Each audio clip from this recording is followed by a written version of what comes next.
Ma, I really enjoyed this documentary. Oh my dear, I see you have special interest in history. Yes, Ma, I really like history.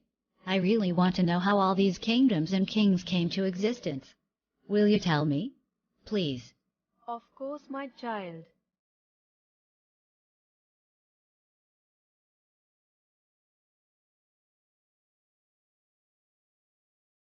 Many new dynasties emerged after the 7th century.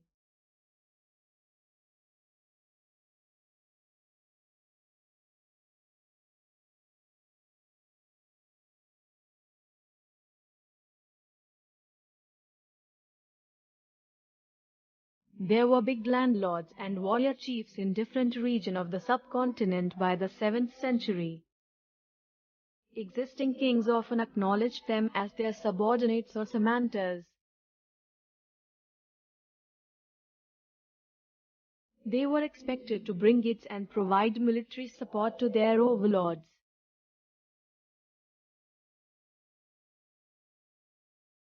As samantas gained power and wealth, they declared themselves to be Mahasamantas or Mahamandaleshwara, and they often exerted their independence from their overlords.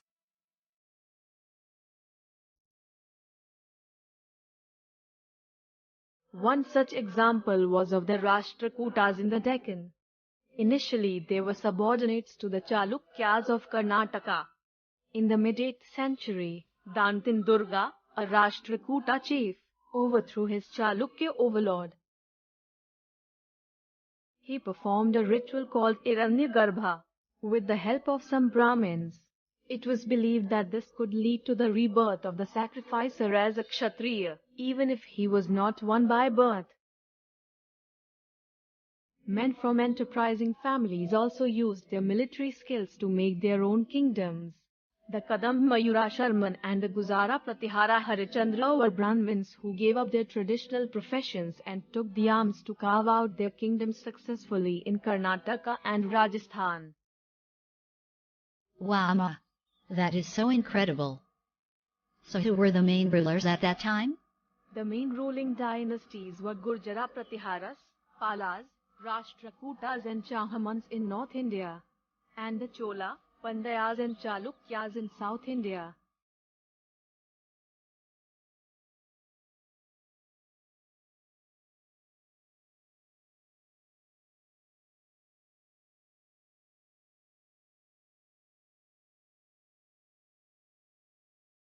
Now I will tell you about the administration in the kingdoms.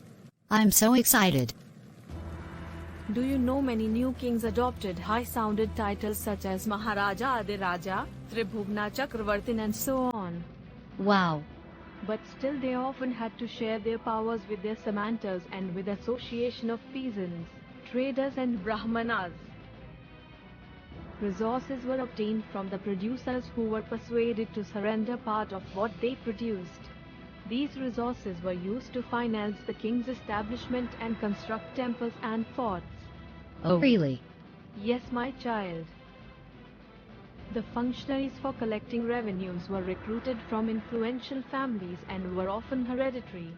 Close relatives of the kings held these positions.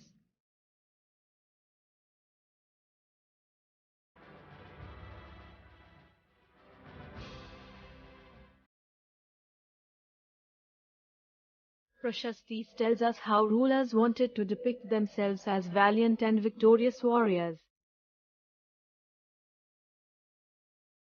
Kings often rewarded Brahmanas by grants of land. These were recorded on copper plates.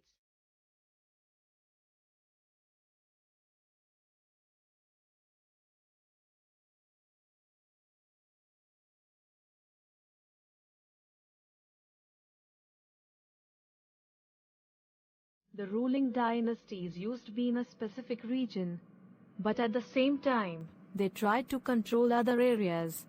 Yes, mother, I know about one particularly prized area. We were told about this in school.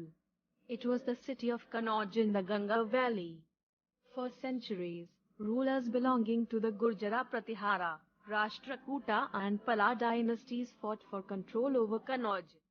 Because there were three parties in this long-drawn conflict, Historians often describe it as the tripartite struggle. Rulers demonstrated their power and resources by building large temples. So, whenever they attacked one another's kingdoms, they often targeted rich temples.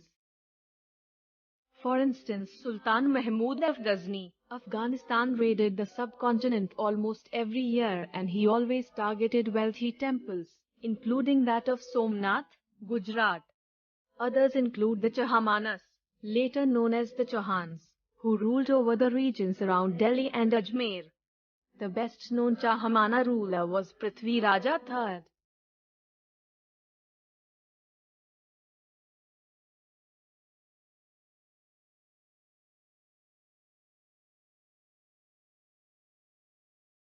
Ma, how did the Cholas rise to power? My dear, it is a very interesting story in itself.